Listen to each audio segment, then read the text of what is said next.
저는 어린 시절이 생각이 납니다. 경기도 파주에 있는 작은 시골에서 제가 자랐는데 어린 시절에 제 이름이 삼거리집 둘째 아들입니다.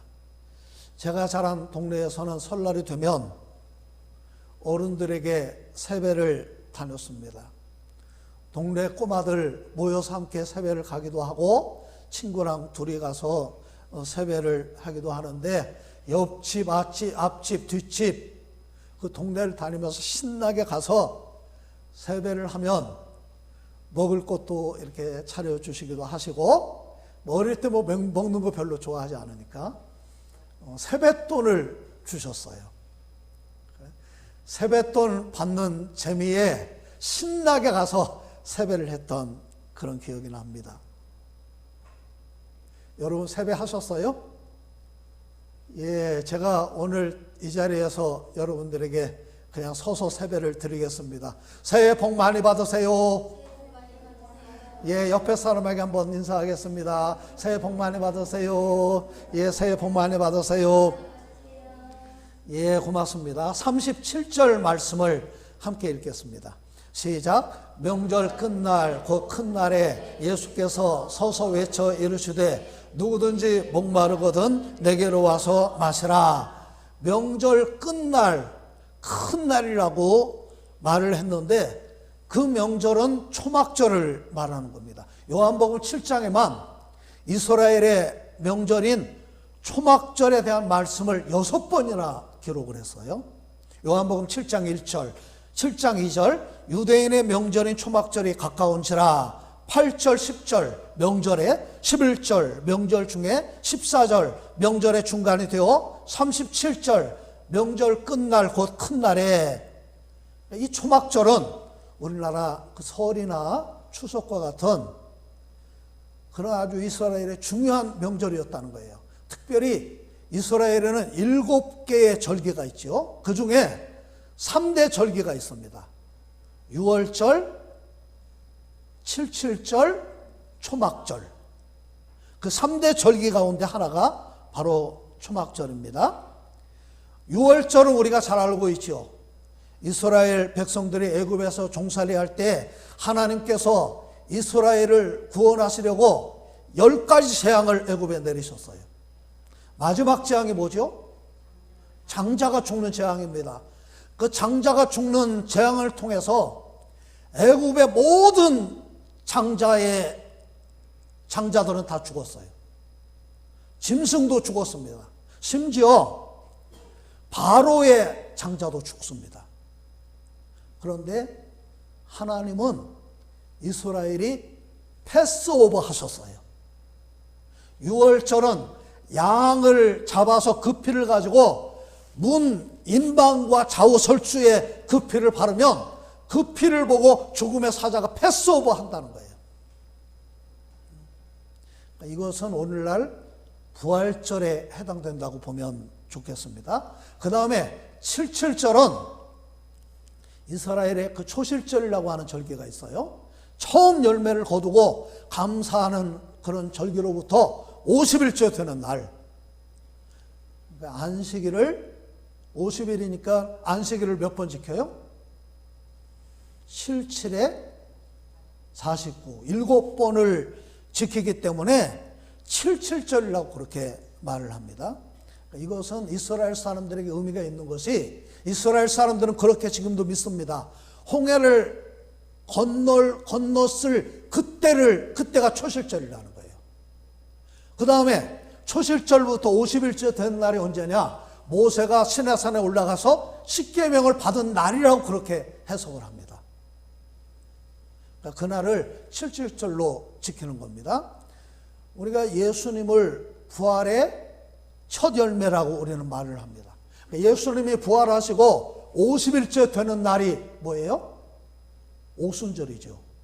그러니까 77절, 오순절, 성령 강림절 똑같은 말입니다. 그 다음에 초막절, 장막절이라고도 하는데 쉽게 말하면 추수감사주일입니다. 7일 동안 텐트를 치고 거기서 이스라엘 사람들은 생활을 합니다. 헬라어로 초막절을 스케노페기아라고 하는데, 스케네라고 하는 말은 천막이라고 하는 그런 말이고, 페그누미라고 하는 말은 이렇게 세운다 그런 뜻이에요. 그러니까 초막절이라고 하는 말은 천막을 세우는 절기다, 그렇게 해석을 하면 되겠습니다. 하나님은 광야에서 이스라엘 백성을 인도하시면서 광야에서 샘물을 나게 하시고 만나와 메추라기를 먹여주시고 불기둥 구름기둥으로 그들을 인도해 주셨잖아요.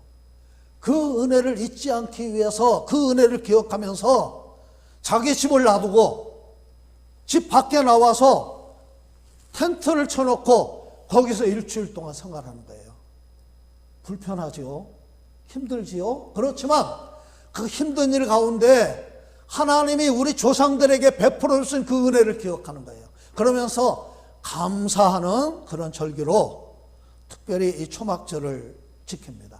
초막절에는 풍년을 기원하는 그런 의미가 있는데, 재물에다가 물을 부으면서 풍년을 기원합니다. 이게 그 풍년이 들려면 뭐가 있어야 돼요? 하늘에서 비가 내려야 돼요.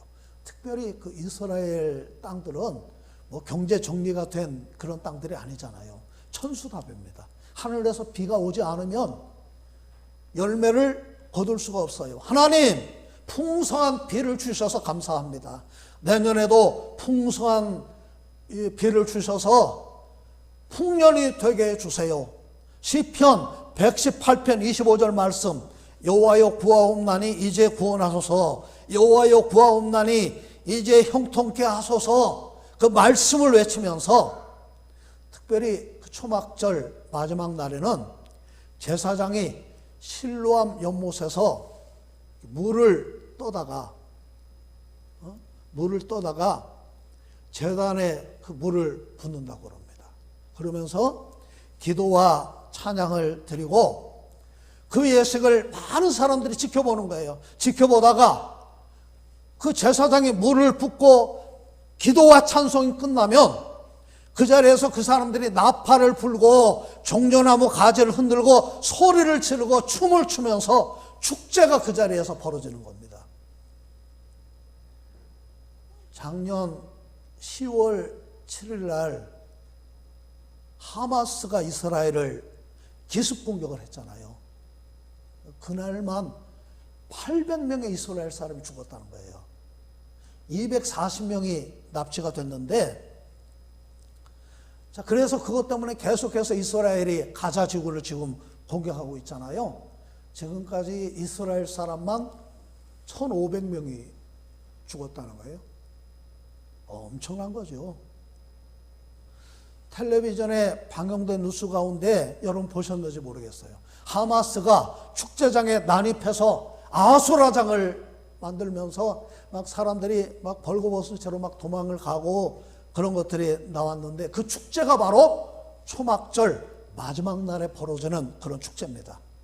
가자지구에 붙어있는 레임이라고 하는 그런 장소에만 3,500명이 모였다는 거예요. 그러니까 그 축제가 얼마나 큰 축제인가를 알 수가 있죠.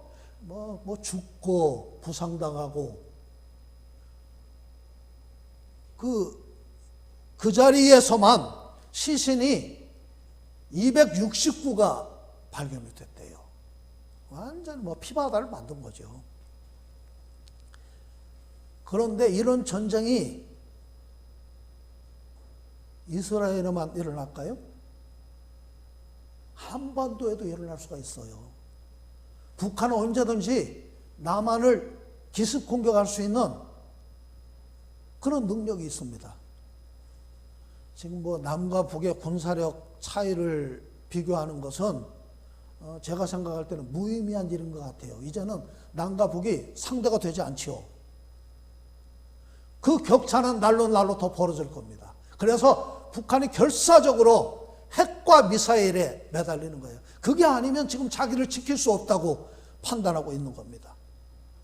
미국의 군사력 평가 기관인 GFT라고 하는 기관이 있는데 전 세계 국가들의 군사력을 조사하는데 금년에 우리나라의 군사력이 세계 5위라는 거예요. 프랑스, 영국, 이제는 우리보다 군사력이 아래입니다. 그럼에도 불구하고 한반도에서 남과 북의 충돌이 일어나면 수많은 사상자가 이 땅에 생길 겁니다. 그거 피할 수 없어요. 그 다음에 경제는 순식간에 망가져버리고 말 것입니다. 우리가 이 나라를 위해서 기도해야 될 줄로 믿습니다. 이 땅에 우발적인 사고가 생기지 않도록 하나님 이 땅을 지켜주시고 불가피하게 전쟁이 일어나지 않도록 우리가 하나님 앞에 기도해야 될 줄로 믿습니다. 자, 마지막 날, 초막절 마지막 날 축제가 한참 벌어지고 있는 그때 주님이 37절 말씀을 하신 겁니다. 누구든지 목마르거든 내게로 와서 마시라 그랬어요. 여러분 이 말씀을 자세히 보세요. 물이 어디서 나온다는 거예요? 어디서 나와요? 그렇죠. 생수의 근원이 누구라는 거예요? 예수님이라는 겁니다. 누구든지 오라는 거예요. 와서 마시라는 겁니다. 이 말씀을 보면 예수님이 사마리아 수가성 여인에게 하셨던 약속이 생각이 납니다. 요한복음 4장 14절 내가 주는 물을 마시는 자는 영원히 목마르지 아니하리니 내가 주는 물은 그 속에서 영생하도록 솟아나는 샘물이 되리라. 아멘. 예, 목마른 사람이 목마름을 해결하는 방법은 간단합니다. 물을 마시면 돼요. 그것을 38절 보세요. 예, 그것을 뭐라고 말씀하셨냐면 나를 믿는 것이라고 말씀을 하셨어요. 그러니까 예수님을 내 안에 영접하는 것이 예수님을 믿는 것이고 물을 마시는 것이라고 하는 거예요. 그리고 39절에 보니까 그것은 성령을 받는 거예요. 수가성 여인이 가졌던 그 목마름은 육신의 목마름이 아니라는 거예요. 여러분 보세요. 그 여인의 목마름이 수가성 그 우물물을 마셨기 때문에 해결이 됐나요? 계속해서 목마름이 있었어요. 그런데 예수님을 만났을 때 그 여인의 목마름이 해결된 줄로 믿습니다. 예수님이 이렇게 우리를 초청하는 말씀이 또 있지요. 수고하고 무거운 짐진 자들아 다 내게로 오라. 내가 너희를 쉬게 하리라. 누구든지 목마르거든 내게로 와서 마시라. 37절 보세요. 이 말씀을 예수님이 어떻게 외치셨는지 한번 보세요. 어떻게 외치셨어요? 예, 서서 그 다음에 외쳤어요. 외쳤다고 하는 말은 큰 소리로 말씀을 하셨다는 거예요. 자리에서 일어서서 외쳤다고 하는 것은 다급한 외침을 말하는 겁니다. 와도 그만, 안 와도 그만이 아니라 꼭 오라는 거예요. 큰 소리로 예수님은 외치셨어요. 모든 사람이 듣도록 외치신 겁니다. 복음은 은밀하게 숨어서 증거하는 비밀이 아니에요. 누구든지 듣고 믿어야 될 그런 소식입니다. 누가복음 14장을 보니까 예수님께서 큰 잔치 비유에서 이렇게 말씀하셨습니다. 어떤 사람이 큰 잔치를 베풀고 많은 사람을 초청을 했습니다. 그런데 초청받은 사람이 다 사양을 하고 잔치에 오지 않았습니다. 핑계도 많습니다. 밭에 가봐야 된다. 소 5결을 샀다. 장가를 가야 된다. 바쁘다. 시간이 없다. 할 일이 많다. 잔치 음식은 이미 차려져 있는데 그 잔치를 먹을 사람이 없어요. 그래서 주인이 하는 말이 빨리 가서 사람들을 불러와라. 가난한 자들, 몸이 불편한 자들, 맹인들, 저는 자들 누구든지 데려와라.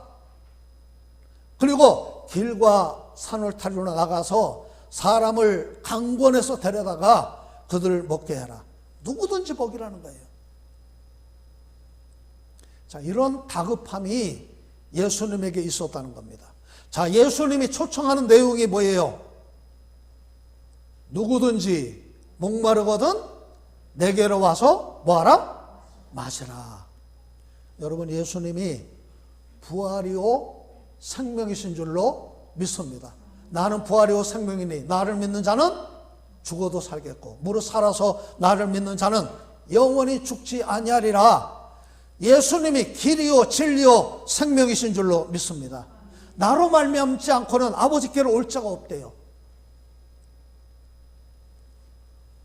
목마른 사람 누구든지 와서 마셔라. 이것이 바로 복음입니다. 자, 내게로 와서 마시는 것이 무엇이냐?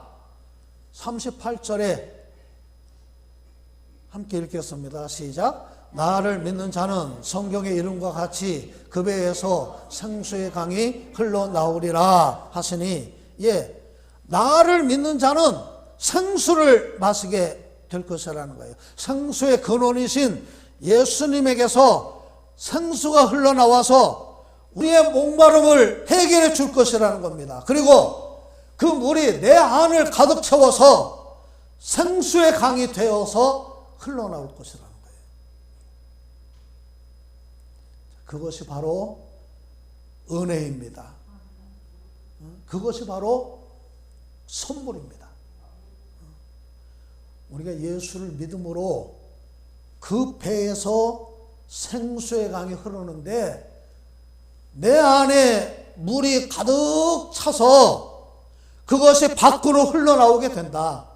물이 내 안에 흐르고 밖으로 흘러나온다는 겁니다. 어디서 흘러나온다고 그랬어요? 그 배에서. 그 배가 누구 배입니까? 예수님 배입니까? 예수님을 믿는 나의 배입니까? 예수님 배일까요? 어때요? 예수님을 믿는 나의 배를 말하는 거예요. 헬라어로 호일리아라고 하는 말은 배, 자궁, 내장, 방 그런 뜻도 있지만 우리 인간의 중심, 가장 깊은 곳을 말하는 거예요. 그러니까 이 코일리아라고 하는 말을 까르디아라고 하는 헬라어하고 동의어로 사용을 하는데, 까르디아라고 하는 말은 마음, 심령, 그렇게 번역을 할 수가 있어요. 그러니까 인간의 내면의 가장 깊은 곳, 그곳이 비어있는 것이 목마름이고, 성령께서 우리 안에 거하시면서 우리의 목마름을 채워주신다는 거예요. 그리고 그것이 생수의 강물이 흐르는 것처럼 흘러나오게 된다는 거예요. 저는 내 목마름을 가지고 이 말씀을 통해서 저는 은혜를 받았습니다. 어떻게 하면 생수의 강이 흘러나옵니까? 38절에 나를 믿는 자는 어떻게 하면 생수의 강이 흘러나옵니까? 37절에 누구에게 와서 마시면? 예수님께 와서 마시면 내 안에 계속 생수의 강이 흐르게 하려면 어떻게 해야 되느냐? 계속 그분을 믿어야 돼요. 계속 주님께 마셔야 돼요. 생수의 강을 39절에 보니까 뭐로 설명을 했어요? 성령으로 설명을 했습니다. 우리 39절 함께 읽겠습니다. 이는 그를 믿는 자들이 받을 성령을 가리켜 말씀하신 것이라. 성령이 계속해서 내 안에 충만하게 차고 넘쳐서 흘러내리게 된다는 거예요. 나를 믿는 자, 그것은 특별한 사람에게 일어나는 현상이 아니에요. 예수 그리스도를 구주로 고백하는 사람, 그 안에서 생수의 강이 흐르고 흘러 넘치게 된다는 거예요. 우리가 믿음으로 산다고 하는 것은 물이 항상 흐르는 것처럼 주님과 항상 함께 하는 거예요. 생수의 근원이 내 안에 들어와서 예수 그리스도가 내 삶의 근원이 된다는 겁니다. 아멘? 예, 그것을 요한복음 15장에서는 포도나무와 가지로 비유를 하신 거예요. 가지가 포도나무에 붙어있지 아니하면 스스로 열매를 맺을 수 없음 같이 너희도 내 안에 있지 아니하면 그러하리라. 어떤 상황에서도 생수가 계속해서 우리 안에 흐르게 하려면 포도나무에 붙어있는 가지처럼 뭐 붙었다 떨어졌다 하지 말고 그분에게 붙어 있어야 된다는 거예요. 내가 생수를 만들 수가 없어요. 주님으로부터 공급을 받아야 됩니다. 그래야 열매를 맺을 수가 있어요. 성령은 살아계신 영입니다. 살아있다라고 하는 말은 인격적인 영이라는 거예요. 물건이 아니라 그분은 살아계시기 때문에 인격적으로 그분을 내 안에 모셔드려야 돼요. 그리고 그분을 존중해야 돼요. 그래서 많은 그분과 교제하는 많은 방법이 있잖아요. 세상에 무리 없이 살아남을 생명체는 없어요. 우주를 탐사하면서 과학자들이 화성에서 가장 먼저 찾는 것이 물이 여기 있는가? 물이 있다면 그 물을 통해서 거기 생명체가 살아있을 것이다. 그리고 물이 있다면 우리가 지구에서 우주선을 쏘아 올려서 거기 가서 생활할 수 있을 것이다. 그래서 물을 찾습니다. 물이 없으면 나는 살 수 없어요. 그런데 성령님이 바로 물과 같은 그런 분이라고 말씀을 하고 있는 겁니다. 오순절 성령 강림할 때 마가 다락방에서 모여서 전심으로 120여 명이 기도할 때 성령이 강림을 하시면서 급하고 강한 바람 같은 성령의 불의 혀처럼 각 사람에게 임했습니다. 성령의 바람이 저와 여러분들의 심령에도 불어야 될 줄로 믿습니다. 성령의 불이 이게 한 번 임하는 게 아니에요. 우리가 구원받을 때 예수를 구주로 영접함으로 성령이 내주하는 것은 한 번이지만 우리는 계속해서 물을 공급받는 것처럼 주님으로부터 우리는 공급을 받아야 되는데 그것이 성령의 충만함을 계속해서 우리는 공급을 받아야 된다 그 말입니다. 바람 같은 성령, 불 같은 성령이 그 자리에 임할 때 16개국에 방언을 했지요. 그래서 사람들이 깜짝 놀랄 때 베드로가 설교하면서 이런 말씀을 합니다. 사도행전 2장 33절 하나님이 오른손으로 예수를 높이심에 그가 약속하신 성령을 아버지께 받아서 너희가 보고 듣는 이것을 부어주셨느니라. 36절 그런즉 온 이스라엘 온 집은 확실히 알지니 너희가 십자가에 못 박은 이 예수를 하나님이 주와 그리스도가 되게 하셨느니라. 38절 베드로가 이르되 너희가 회개하여 각각 예수 그리스도의 이름으로 세례를 받고 죄사함을 받아라. 그리하면 성령을 선물로 받으리니. 십자가에 못 박은 예수를 메시아로 믿고 주인으로 모시라는 거예요. 그것이 주와 그리스도를 영접하는 겁니다. 그것이 예수 믿는 거예요. 예수님이 나의 죄 때문에 십자가에 죽으셨습니다. 그 사실을 믿고 예수님을 나의 주인으로 고백하고 영접하는 순간에 성령을 선물로 받게 된대요.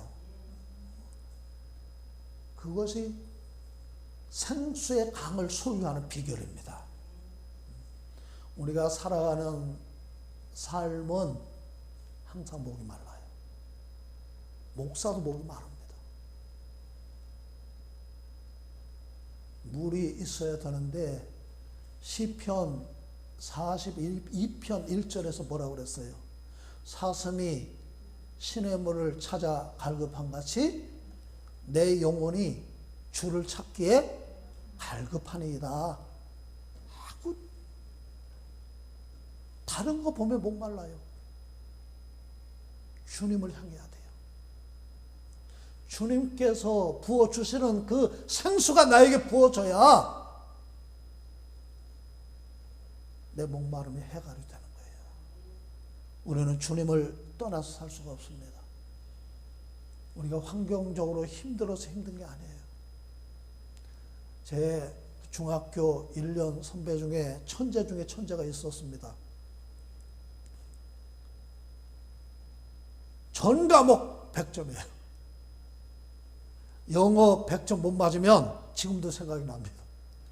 영어 선생님이 때렸어요. 야, 너 손 내밀어. 그런 정도로 뛰어난 사람인데 서울대 법대 아니면 안 가겠다. 그 해에 서울대를 못 갔어요. 300점, 그 당시 예비고사, 본고사 있었을 때니까 아슬아슬하게 떨어진 것 같아요. 제가 볼 때는. 근데 그 다음 해에 서울대 법대를 안 가고 사회학과를 진학을 했는데 자살을 했어요. 왜 죽었을까 생각을 많이 했습니다. 인생이 허무해서 죽었을까? 내가 최고인 줄 알았는데 자기보다 뛰어난 사람이 많은 것을 보고 죽었을까? 여러분, 예수가 없으면 죽습니다. 은혜가 없으면 목말라 죽는 거예요. 십자가에서 흘리신 그 보혈의 피가 오늘 우리 심령에 흘러가기를 주님의 이름으로 축복합니다. 그럴 때 성령이 성경의 이름과 같이 그 배에서 생수의 강이 흘러 나오리라. 아멘. 우리 기도하겠습니다.